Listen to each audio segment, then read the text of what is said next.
Chile semeja el perfil de América del Sur. Aprisionado entre la cordillera de los Andes y las aguas del Pacífico, su territorio forma una estrecha franja de 5.000 kilómetros de longitud, donde se resume un continente.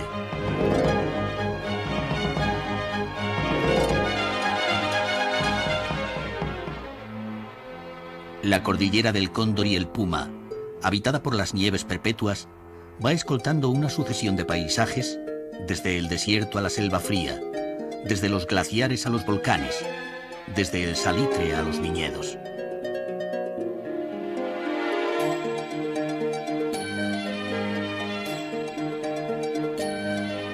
Los viajeros que buscan la autenticidad y los contrastes se encuentran con un país convertido en una gran reserva de la naturaleza virgen, donde todavía es posible la aventura.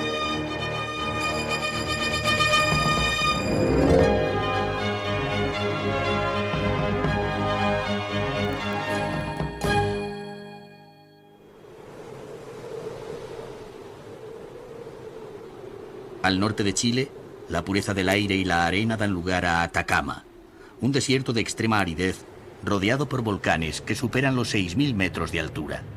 Refugio de culturas ancestrales, entorno misterioso y esotérico, forma parte de la restringida lista de lugares míticos del viajero.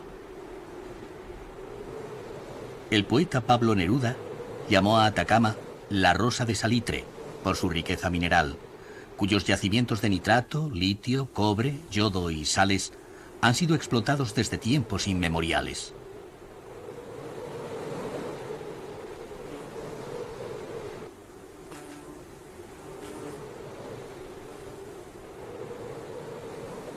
Al recorrer las llanuras calcinadas, se entra de inmediato en el territorio de la aventura. Formaciones geológicas inverosímiles aguardan al borde de los polvorientos caminos. Horizontes perdidos en la lejanía, colosales representaciones del vacío y espejismos lunares convierten a Atacama en un gigantesco teatro donde la naturaleza representa sus espectáculos más sobrecogedores. El amanecer ofrece el único momento del día para presenciar la explosión de los geysers, que lanzan los chorros de vapor de agua hasta 10 metros de altura. El cercano volcán Tatío origina el campo geotérmico a mayor altitud en el mundo. Aunque el amanecer en el desierto es frío, la temperatura ambiente sube por el vapor que sale de las profundidades a más de 80 grados centígrados.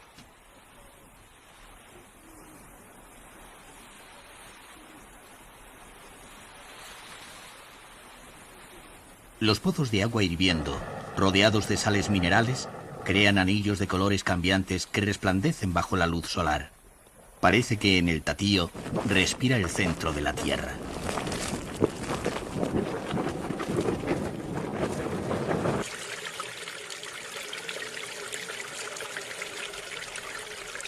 La fuerza telúrica del cinturón de fuego del Pacífico hace enmudecer ante una naturaleza que el hombre no podrá dominar nunca.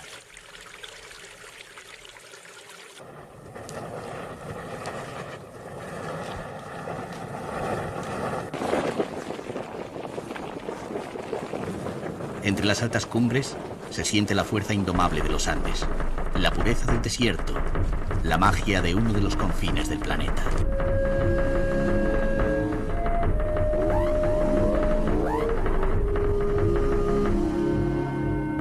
Al temor que genera la experiencia de caminar junto a los geysers del Tatío, le sigue un baño relajante en los pozones termales que mantienen el agua caliente a una temperatura fija.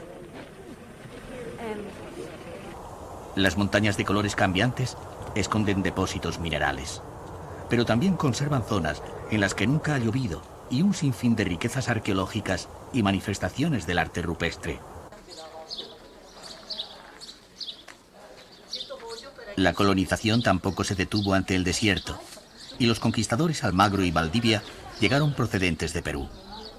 San Pedro de Atacama fue el oasis más poblado y el centro de la administración colonial.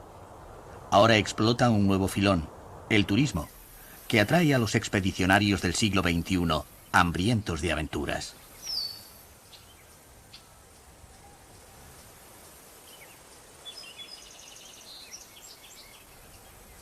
Los escasos cursos de agua que proceden de las fuentes de la alta cordillera dieron lugar al milagro de los oasis y a la presencia humana desde hace 11.000 años.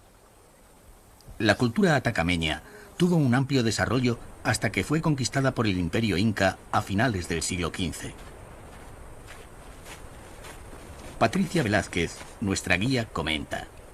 Estamos en la aldea de Tulur, es el primer asentamiento de Atacama.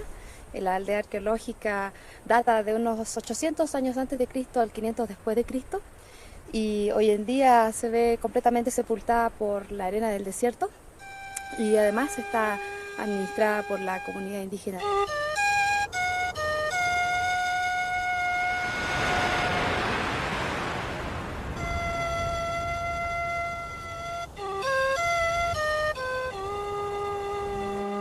Para los geólogos, el salar de Atacama supone la mayor concentración de potasio y litio del mundo. Para el visitante, se convierte en un espejo que refleja el cielo. El salar pertenece a la Reserva Nacional Los Flamencos, sobre la que se impone majestuoso el volcán Licancabur, escoltado por un cinturón de volcanes, creando un entorno tan sobrenatural que es fácil creer en las numerosas historias de platillos volantes que cuentan los lugareños. En las cimas de los volcanes Licancabur y Copiapó, los incas adoraron a Inti, el dios sol. Cerca, los Andes rozan el cielo con el volcán más alto del mundo, el Ojos del Salado. El hechizo de Atacama se acrecienta en las formaciones salinas que recogen los rayos solares como si se tratara de poliedros cristalinos. Sopla el viento en las grietas, en las oquedades y en los estrechos serpenteantes por los que se camina sobre la sal.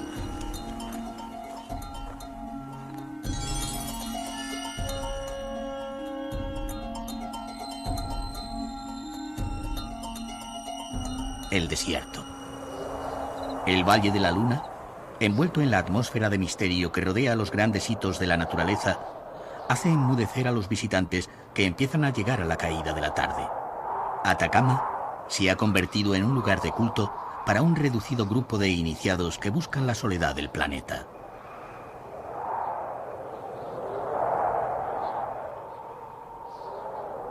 Los viajeros viven la experiencia del desierto deseosos de partir revitalizados. Otros realizan un viaje iniciático hacia los orígenes y lo inexplicable. Algunos indagan en una religiosidad hermética que surgió de la unión del cristianismo con las antiguas creencias prehispánicas.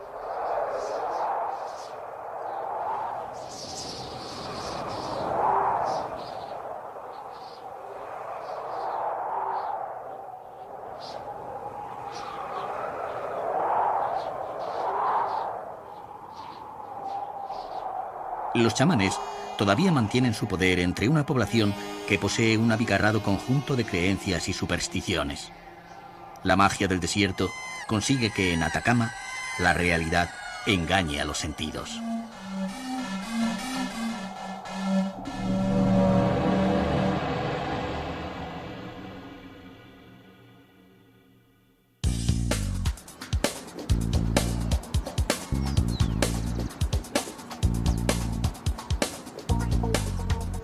Santiago se alarga siguiendo al río Mapocho, al pie de la cordillera, tomando una fisonomía longitudinal igual a la del resto de Chile, que extiende su territorio entre la plenitud de los Andes y las olas del Océano Pacífico.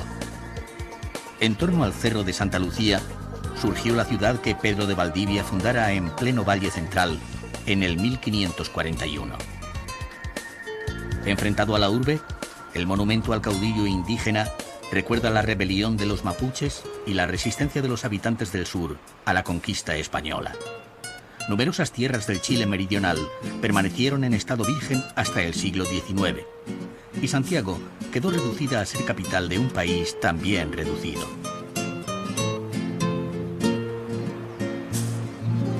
Los terremotos que sufrió Santiago hicieron perder el sentido unitario de la ciudad. Los nuevos edificios se fueron alzando junto a los supervivientes. La capital adquirió así un rostro heterogéneo entre lo antiguo y lo nuevo, convirtiendo la amalgama de estilos en un rasgo de su personalidad. Su mejor muestra es la Alameda, el eje que articula el centro histórico de Santiago. Situada en él, la iglesia de San Francisco se mantiene en pie desde hace más de 400 años, gran superviviente de tantos cataclismos. Su claustro, igual que una isla de reposo en el ajetreado corazón de la capital, sirve de sobrio preámbulo al museo colonial instalado en el convento. Una estética ingenua y recargada que funde el gusto hispano y el autóctono emana de las tallas policromadas de madera y las obras maestras de los plateros.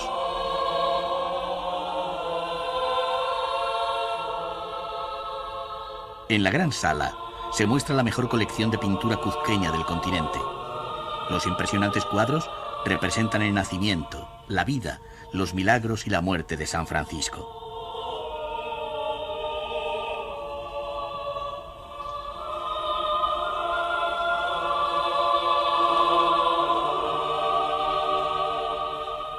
Las calles comerciales en torno a la Alameda parecen el rompeolas entre los apresurados santiagueños y los tranquilos visitantes que buscan la plaza de armas trazada por Pedro de Valdivia. 3 catedrales precedieron a la actual, levantada en el siglo XVIII en estilo neoclásico, sobrio y grandioso. La fachada, obra de Joaquín Toesca, inicia los trabajos de este genial arquitecto que embelleció Santiago. Desde su monumento ecuestre, don Pedro de Valdivia parece contemplar los dispares edificios del Correo Central, la Real Audiencia y la Municipalidad, rodeados de los gigantes de acero y cristal. Toda la cultura mediterránea de la plaza fue trasladada a este inmenso rectángulo, que igual que hace 400 años, pertenece a la ciudadanía. Donde estuvieron el patíbulo, el mercado y el mentidero de mil rumores, siempre hay grupos de jóvenes, de provincianos y de pintores callejeros que aguardan a los recién llegados.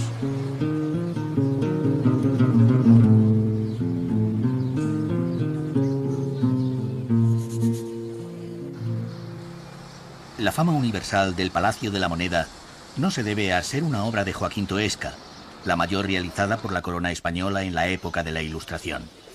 Su imagen dio la vuelta al mundo durante el golpe de Estado del 11 de septiembre de 1973, cuando la sede del gobierno chileno fue atacada y murió el presidente electo Salvador Allende.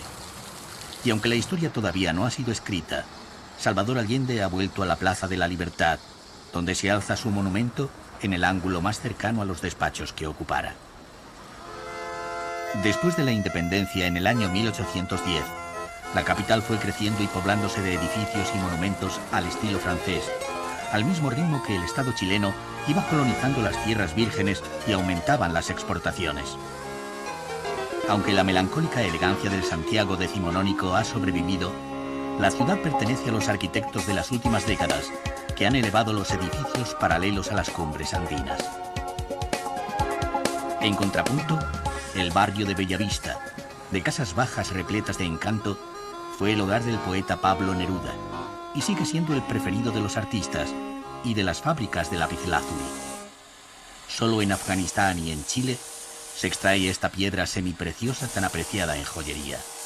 En los talleres se efectúa el pulimento de la piedra y los artesanos consiguen vencer su dureza para engarzarla en oro y plata.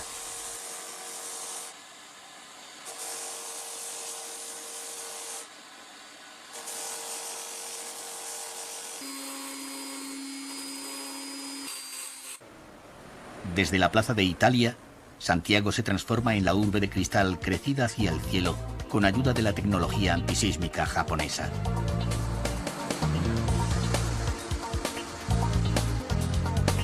Los barrios elegantes de Providencia, El Golf y Las Condes poseen un cuidado diseño que por fin ha dado a la capital su imagen más unitaria y coherente, dibujando en el cielo un espejo que refleja los altivos colosos andinos.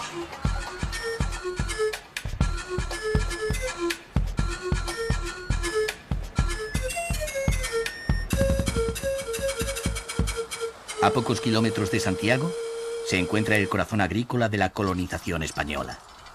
Las cepas traídas por los conquistadores, entre otros cultivos, se adaptaron rápidamente a las fértiles tierras del Valle Central, que disfrutan de un clima mediterráneo, similar al de la metrópoli.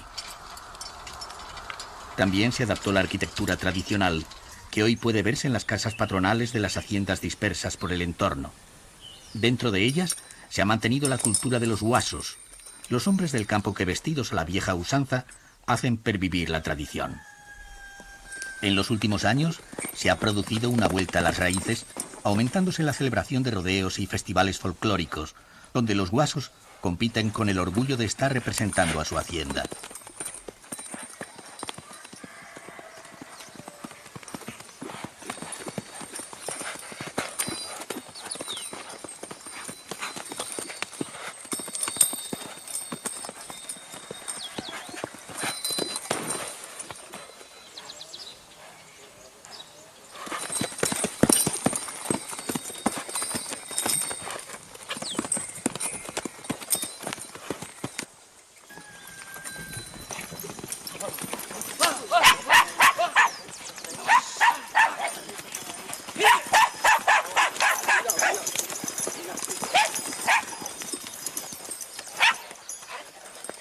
A las afueras de Santiago se inician las rutas vinateras que siguen a los ríos que descienden de la cordillera. Son rutas distintas, porque cada curso de agua deja tras de sí un valle cuyos vinos tienen un sabor propio que los diferencia. El Valle de Colchagua forma un mundo dominado por las familias de vinateros que han conservado sus bodegas y sus añejas costumbres. Algunas mantienen sus casas coloniales y sus viñedos abiertos al visitante, que va de bodega en bodega catando los famosos vinos.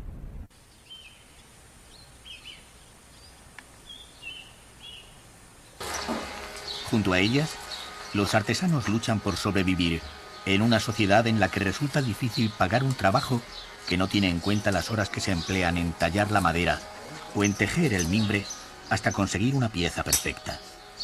Como los sombreros camperos de tiatina, una fibra vegetal que es trenzada a mano y se aplana con un viejo rodillo. Luego, con la máquina de coser, se unen las trenzas dando forma a los preciosos sombreros.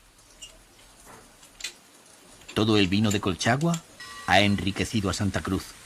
El oro líquido de Colchagua no solo atrae a los seguidores de Baco, también han llegado importantes inversores extranjeros, sobre todo españoles.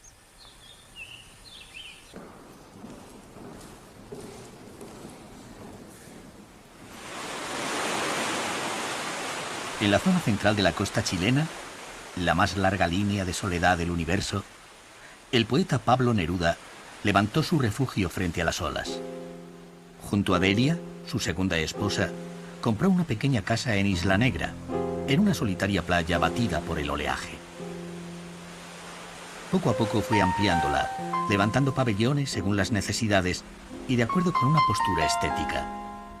Casas y versos brotando de un solo movimiento del corazón y de la mente. Los mascarones de proa parecen huéspedes de su gran salón, porque el más universal de los poetas del siglo XX era un marinero en tierra rodeado de objetos marinos. No solo me tocaron o las tocó mi mano, sino que acompañaron de tal modo mi existencia que conmigo existieron. Entre las paredes de cristal, fundiéndose con el paisaje, se encuentra encerrado el mundo simbólico del Premio Nobel. El dormitorio del amor y del dolor, donde Pablo dictó a Matilde, su tercera esposa, buena parte de sus memorias, cuando el cáncer lo iba matando lentamente. En Isla Negra, Neruda escribía y recibía a sus numerosos amigos. La casa está poblada de recuerdos, de ecos de tertulias, de objetos traídos de todo el mundo. Regresé de mis viajes, navegué construyendo la alegría.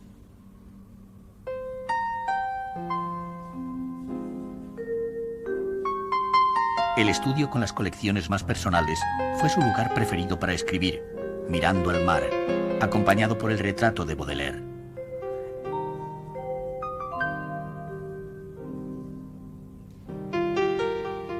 En la estilográfica tinta verde, en la chimenea la luz del fuego que movía todas las sombras.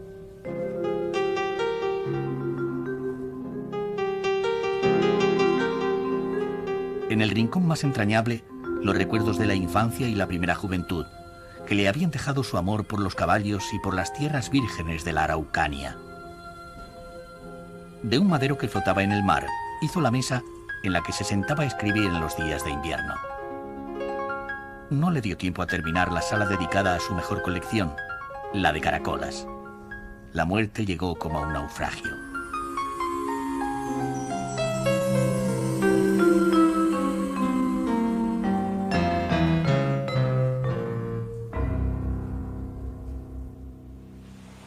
Su tumba y la de su amada Matilde se alzan frente al mar, igual que su busto en la playa y su casa, pecera de recuerdos, que rinde homenaje al autor de estos versos. Necesito el mar porque me enseña. No sé si aprendo música o conciencia. No sé si es sola sola o ser profundo, o solo ronca voz, o deslumbrante superposición de peces y navíos.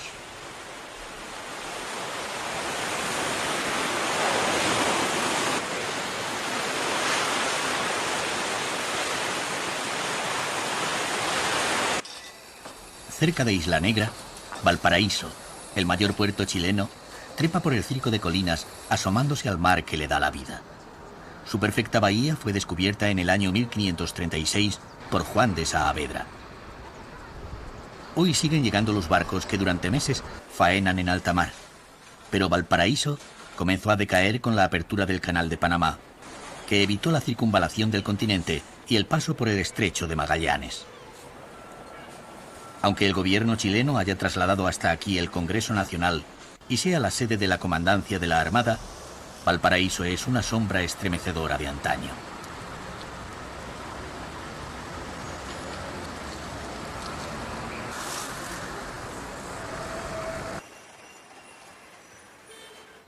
Sus casas de madera se asoman desde las colinas, dejando un laberinto de calles empinadas y zigzagueantes.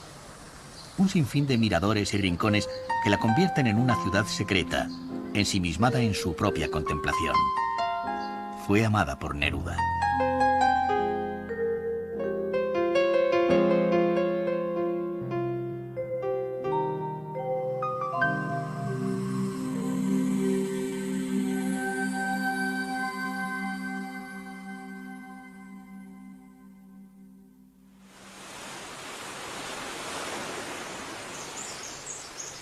En el profundo sur, a 1000 kilómetros de Santiago, los colosos andinos cierran violentamente el paso a las dulces tierras del Gran Valle Central.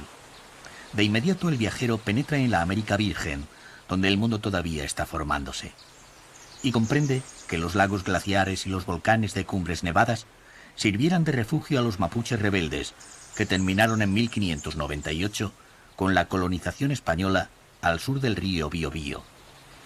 En la región de los lagos se abrió un paréntesis de casi 250 años, que solo permitió crecer al bosque primigenio, y el lago Llanquihue quedó como un espejo solitario reflejando las cumbres volcánicas del Osorno y el Calbuco. El lago Llanquihue despertó del olvido a mediados del siglo XIX, cuando el gobierno exploró las tierras deshabitadas de la zona y propició la llegada de colonos, que esta vez fueron alemanes.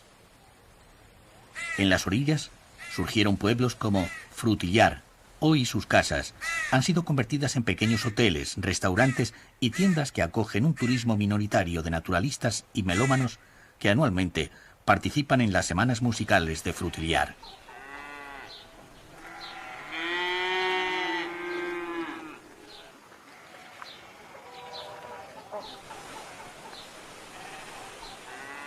Desde el monumento que recuerda a los pioneros que despejaron la selva, se percibe la acción del hombre modificando el paisaje. Aquellas primeras fincas de explotación agraria, llamadas chacras, terminaron por crear un entorno que recuerda a Centroeuropa. Al recorrer las orillas del lago Llanquihue, van apareciendo las casas construidas con madera de alerce, que todavía están habitadas por los descendientes de los primeros colonos. El tiempo se ha vuelto a detener, conservándose vivas las tradiciones de los luteranos alemanes.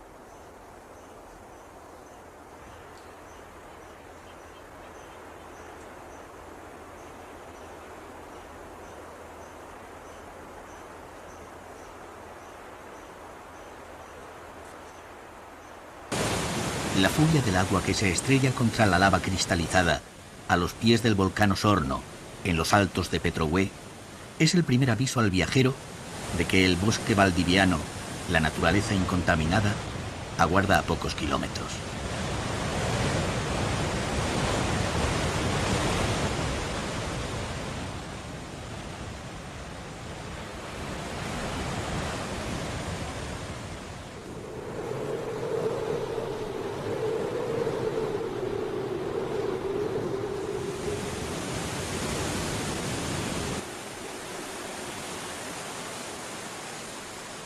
Lentamente, se realiza un periplo iniciático hacia los orígenes.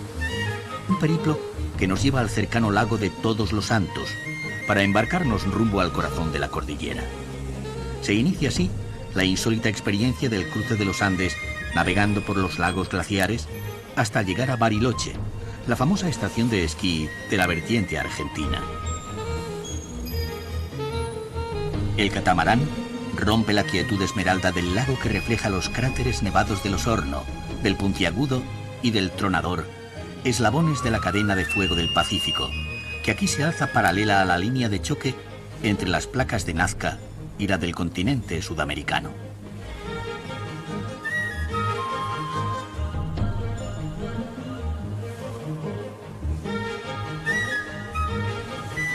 De vez en cuando surge una chacra habitada por lugareños que permanecen unidos a la civilización gracias al barco que les lleva el correo, la comida y las ilusiones. En las orillas se descubre la selva fría del Parque Nacional Vicente Pérez Rosales. Crece la magia de los bosques nunca pisados por el hombre, entregados a la oscuridad de su follaje, a la fuerza de la frecuente lluvia, al susurro de los cursos de agua, al estruendo de las cascadas.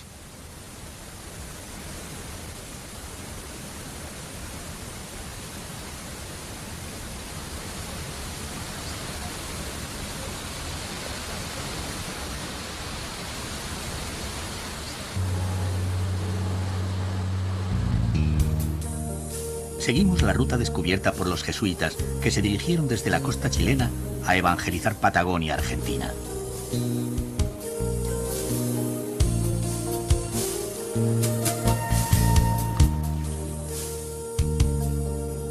La llegada a Pehulla, después de recorrer el lago de Todos los Santos, marca el primer tramo de la navegación andina. Su hotel decimonónico sirve de descanso para los viajeros que continúan hacia la cercana Argentina, y es el centro de operaciones de quienes parten hacia los misterios de la Gran Cordillera.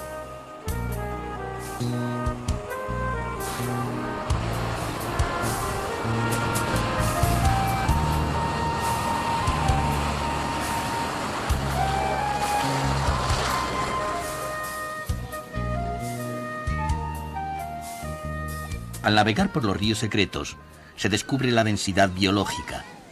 Alrededor cruje la selva, se alzan los helechos gigantes, se aprieta el ciprés, huele a boldo y a laurel, late un mundo desconocido, en el que el hombre es un visitante no deseado.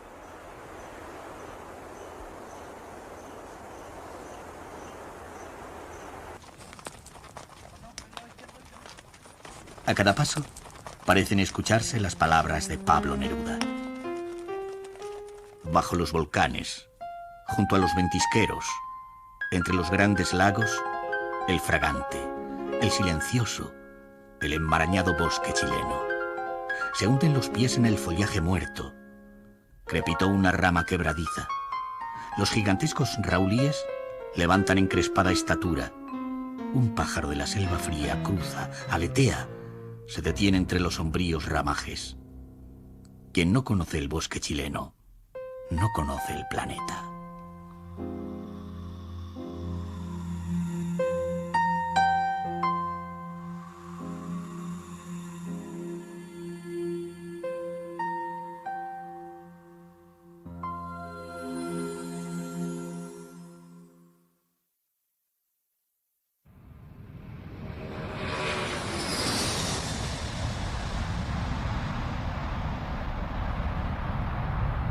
Igual que una gran sinfonía, el mundo tiene un final grandioso en la América más austral, en la Patagonia, una tierra de soledad y lejanía, separada del resto del país por los campos de hielo y una orografía tan compleja que el avión resulta imprescindible. Desde Punta Arenas, la infinita pampa patagónica, tachonada de lagos y de estancias, impone su ley de soledad en un territorio por el que viajar se vuelve una aventura en busca de las altas cumbres del macizo del Paine. Puerto Natales, la capital de la provincia de Última Esperanza, es el primer alto en el camino. Asomada al fiordo, sus casas de madera se aprietan en torno a la plaza de armas, que centra la vida de los colonos venidos para explotar las minas del entorno y la ganadería. Ciudad fronteriza entre la civilización y la soledad de la pampa, recibe a las aves marinas y a los viajeros que, bien aprovisionados, parten rumbo a los fríos canales o camino del macizo del Paine. Los cisnes de cuello negro excitan su curiosidad, convertidos en los primeros de la lista de animales extraños que van a conocer.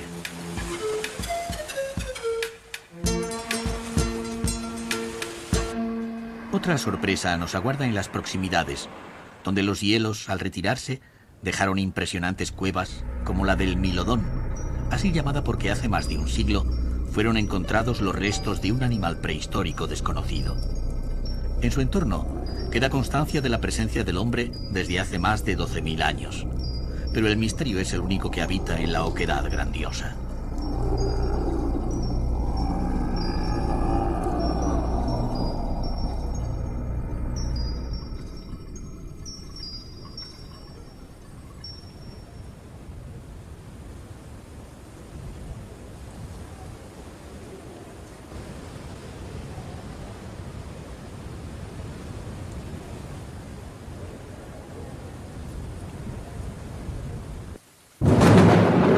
Después de un largo viaje por caminos de tierra, se impone la presencia del gran hito geográfico del extremo del mundo. Algunos pequeños hoteles y una infinidad de caminos han abierto al visitante las indomables montañas en las que, a pie, a caballo o en vehículos todoterreno, pueden alcanzarse los rincones más escondidos del coloso.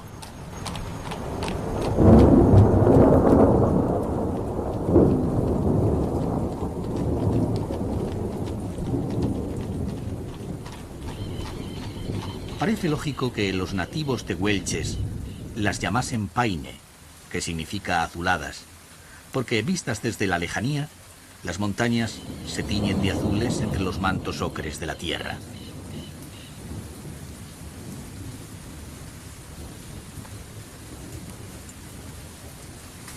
Torres y fortalezas que se alzan como un retazo de naturaleza salvaje preservado por la mano del hombre, que primero lo declaró Parque Nacional y luego reserva de la biosfera de la UNESCO.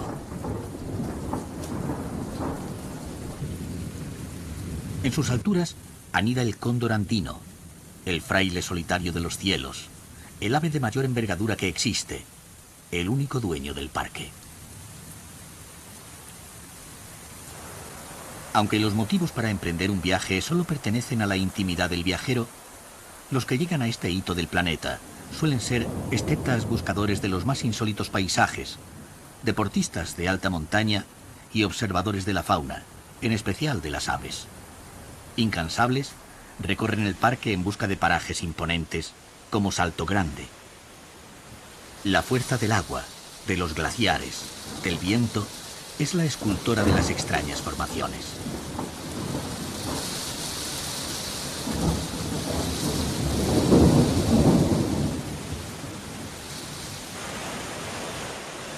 La pasión de los naturalistas se desata ante las especies endémicas, ante los bosques de lengas y de coigües, los arbustos de calafate y de ciruelillo y las flores de vivos colores que han vencido a la nieve.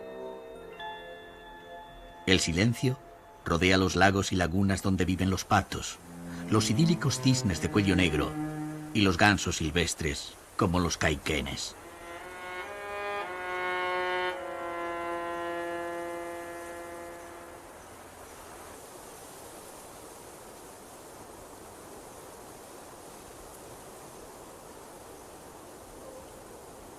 Mientras, los zorros de tamaño reducido buscan sus presas y los guanacos, de la familia de las llamas, parecen ser los vigilantes del parque, siempre con la mirada perdida en la distancia.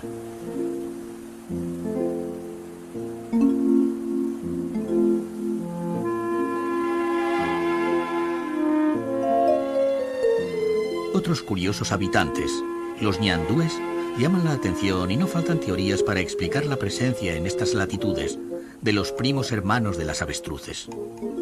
Pero la culminación de los naturalistas sería avistar al señor invisible del parque, el puma. Desde el lago Pejoé se impone la magia del grupo de los cuernos. La extraña morfología del macizo, que alcanza una altura máxima de 3.248 metros, se explica por su dualidad.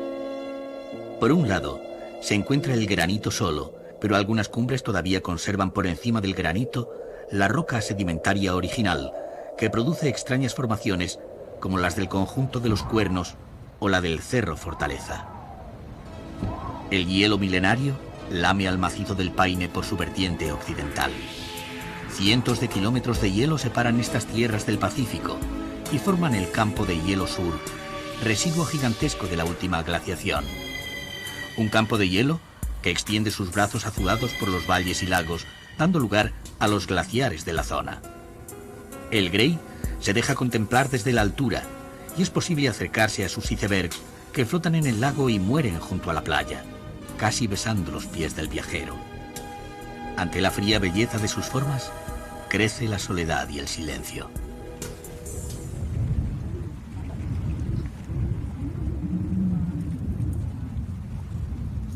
De regreso a Punta Arenas, surge en la interminable llanura el Hotel Tres Pasos, el refugio de Gabriela Mistral, el otro premio Nobel chileno, que, seducida sin contemplaciones por la Patagonia, escribió: «En la llanura blanca de horizonte infinito, miro morir intensos ocasos dolorosos».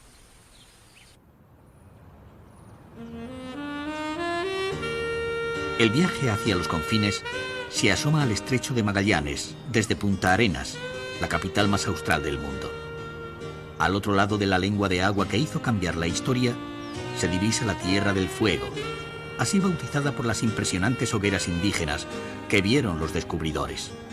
Más allá, solo quedan las aguas tenebrosas y los helados campos de la Antártida. Punta Arenas creció gracias al tráfico del estrecho como una ciudad fronteriza entre las influencias americanas y las provenientes de Europa. Durante el siglo XIX y principios del XX, se trazaron sus grandes avenidas para albergar una población mayor que nunca ha tenido. Eran los tiempos de esperanza para millares de europeos que llegaron a los territorios vírgenes, la época de la fiebre del oro.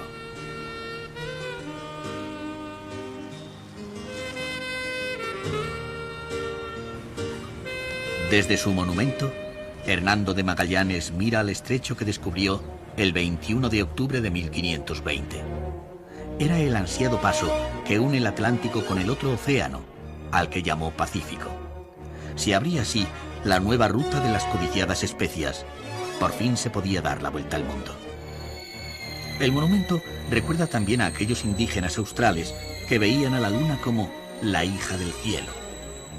Pese a los esfuerzos de los misioneros de la Orden Salesiana por salvarlos, desaparecieron ante los intereses de Europa y de los grandes estancieros.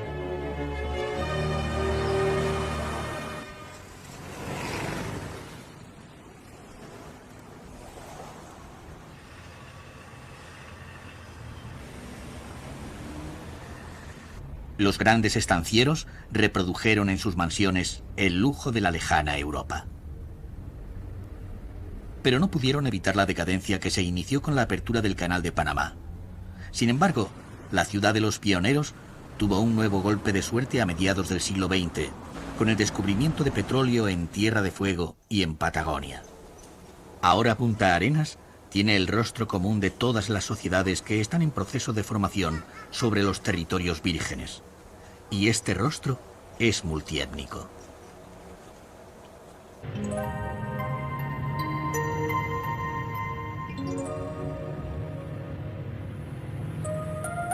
La presencia de los restos de la desafortunada ciudad del rey Felipe, que cambió su nombre por el de Puerto de Hambre, hace referencia al trágico fin de las colonias españolas, fundadas en 1548 por Pedro Sarmiento de Gamboa.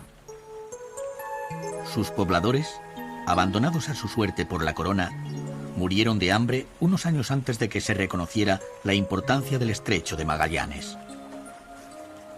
Fuerte Bulnes, fue levantado cuando en 1843 la goleta Ancud atracó en la bahía adyacente a Puerto Hambre, tomando el Estado chileno posesión del Estrecho de Magallanes.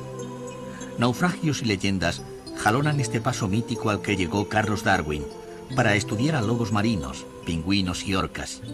Sin embargo, no entendió la cultura indígena, condenándola injustamente a ser el eslabón perdido.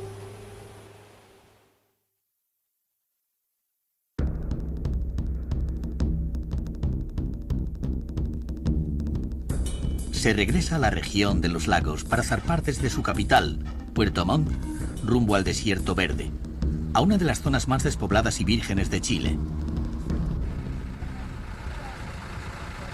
Durante 7 días, el Scorpios es el hogar del viajero, por un paisaje glaciar de profundos fiordos, canales e islas de los archipiélagos de Llanquihue, de Chiloé y de los Chonos, hasta el glaciar San Rafael, donde yacen los hielos milenarios.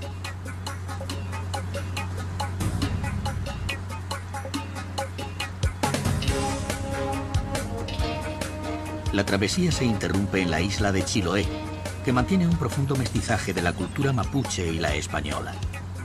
Los conquistadores vieron en ella una nueva Galicia, de suaves colinas, lluvias y leyendas misteriosas. En Castro, la actual capital, el viajero se sumerge en un ritmo de vida lento, donde todavía pervive el eco de los 300 años de semi-aislamiento.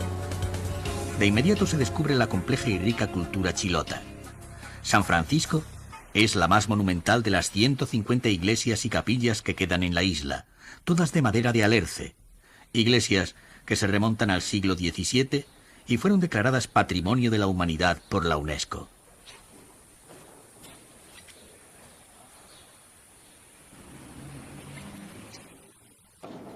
Durante este largo periodo de aislamiento, se desarrolló una cultura en la que el elemento indígena se fundió con los colonizadores españoles.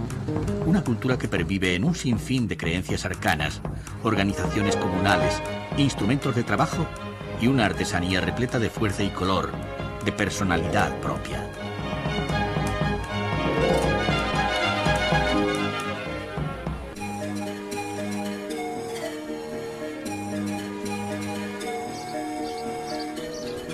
Chiloé tiene un rostro distinto al del resto de Chile. Sus tierras bajas y su clima atraen a numerosos visitantes que se apasionan ante un pasado que está vivo.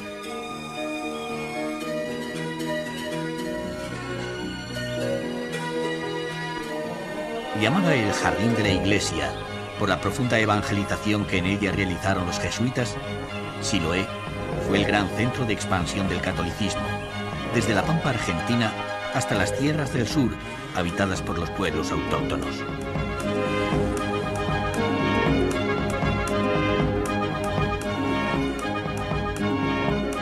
Pero el mundo misterioso de los mapuches pervive y ha dado lugar a leyendas ancestrales de personajes fabulosos y a supersticiones que tejen una tupida red.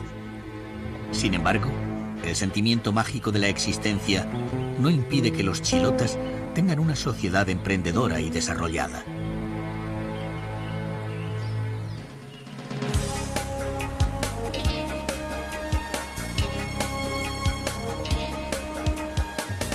Después de atravesar el Golfo de Corcovado, cuyas corrientes hicieron que durante siglos fuese una barrera geográfica a la expansión europea, se llega a Puerto Aguirre. Los niños esperan a los viajeros para llevarlos ante las casas de los pescadores, habitantes de un territorio virginal que posee algunos de los paisajes más sobresalientes del sur chileno. Los Andes caen directamente sobre el océano y América sufre un desmembramiento colosal, donde el mar juega con la tierra que todavía conserva rincones que no han sido hollados por el hombre. Una orografía de origen glaciar tan compleja que solo deja crecer el universo vertical de los bosques. Incluso el nombre de la región, Aysén, proviene de Ice End, que significa fin de hielo.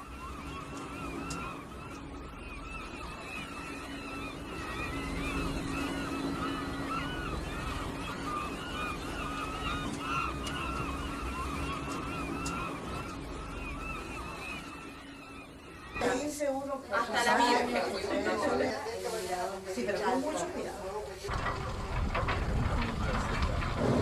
El crucero supone la única posibilidad de acercarse en un confortable viaje de placer al fin helado de la civilización. Los pasajeros realizan sin peligro un reconocimiento de los territorios salvajes y la aventura tiene un sabor dulce.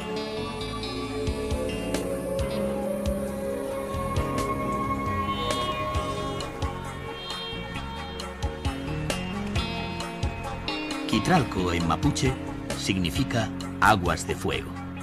Las aguas termales son aprovechadas con fines recreativos y terapéuticos, pudiéndose tomar baños al aire libre en una de las zonas más despobladas que existen. La rodean una flora y una fauna de las más desconocidas del planeta.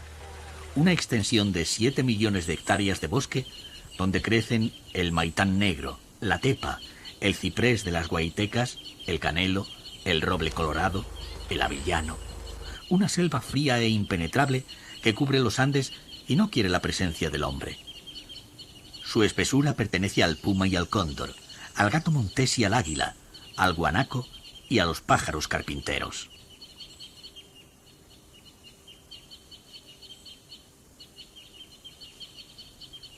Quitralco forma parte de un turismo de colonización y conquista en territorios vírgenes que da lugar a lujosas ínsulas, donde es posible descansar y disfrutar de la gastronomía criolla.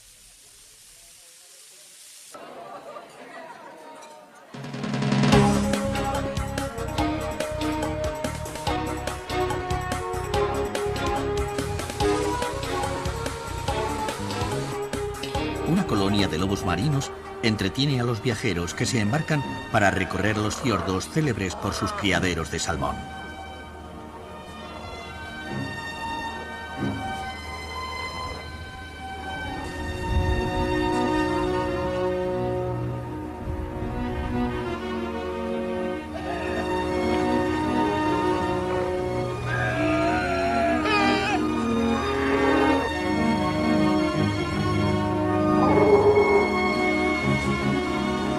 Al ritmo lento de la navegación, el mundo austral se abre en el archipiélago de los Chonos, uno de los más grandes del planeta. En sus tortuosos canales se refugiaban los barcos piratas y crecieron leyendas de naufragios y grandes tormentas.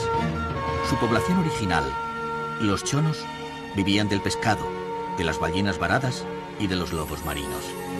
Su pericia en estos mares los convirtió en una ayuda excepcional para los navegantes europeos que realizaron expediciones científicas en la costa del Pacífico, pero se extinguieron hacia 1870. Los misioneros consiguieron salvar a algún grupo llevándolo a Chiloé. Sin embargo, la desaparición de los indios australes prosiguió hacia el sur imparable. Pasados los años, los chilotas descendieron hasta las islas boscosas para trabajar en la tala del ciprés, y hubo grandes incendios propiciados por los ganaderos, pero el dios de la lluvia siguió fecundando la selva fría y las cascadas.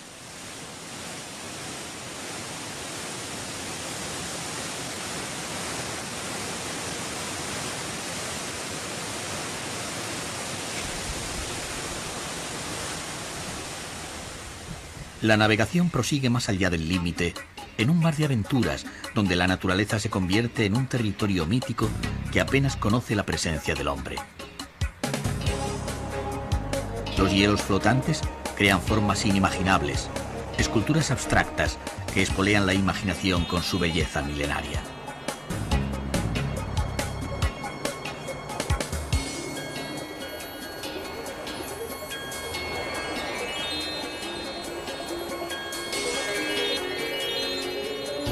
El coloso está cerca, el final del viaje se aproxima. Los icebergs aparecen como los primeros testigos del río de hielo que se precipita al Océano Pacífico. En un escenario sobrecogedor, se asiste al espectáculo de una fuerza desatada de la naturaleza. El glaciar San Rafael desciende majestuosamente desde el campo continental de hielo norte, con sus 350 kilómetros cuadrados de extensión. Hielos que se asientan en las cimas de los Andes australes y que dan lugar a 19 ventisqueros y a una de las mayores reservas de agua dulce del planeta.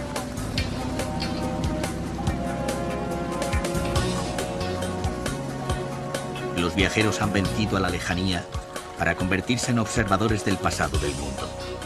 La experiencia merece un brindis con un hielo de 30.000 años.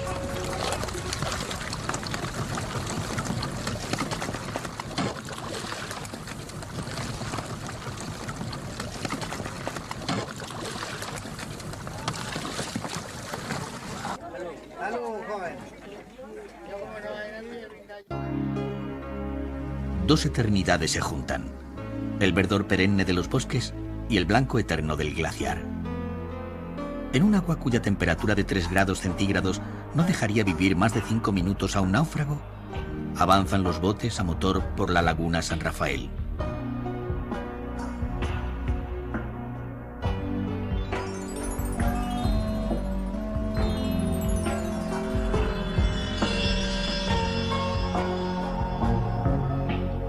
Las extrañas figuras de los icebergs, de los que solo vemos una décima parte, aumentan la intensidad de su coloración cuanto más nublado esté el día.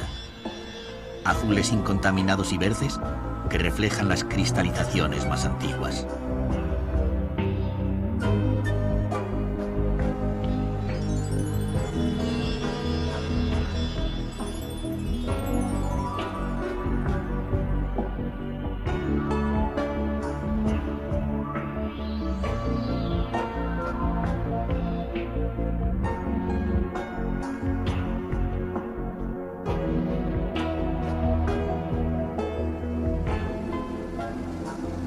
El capitán del Scorpios, el señor Cochifas, comenta: este glaciar fue descubierto en el año 1620 por el navegante español don Juan García, que zarpa del Castro con 3 frágiles piraguas y descubre este hermoso paraje.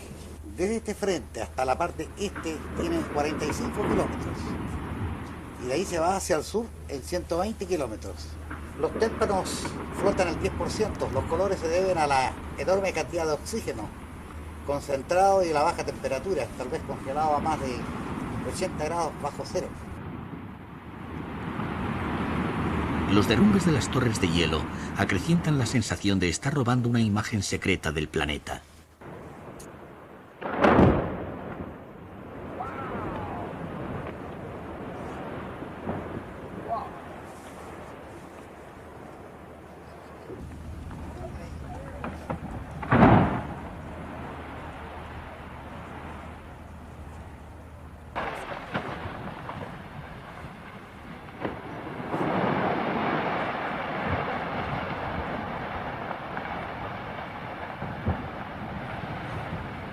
En el límite de lo humano, avanza el Scorpios acercándose a unos 400 metros de la pared del glaciar San Rafael para navegar en paralelo a este muro de hielo de 70 metros de altura.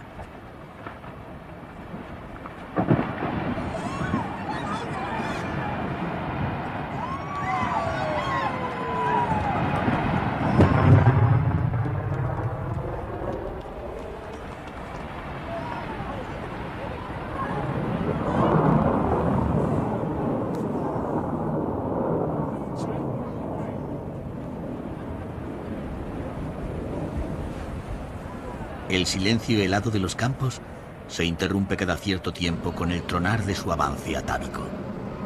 Los desprendimientos se suceden continuamente y se dejan oír como cargas de artillería en la distancia. Parecen la voz salvaje del planeta, de los confines deshabitados, de los territorios donde el pasado y el futuro se confunden en una historia que todavía no ha sido escrita.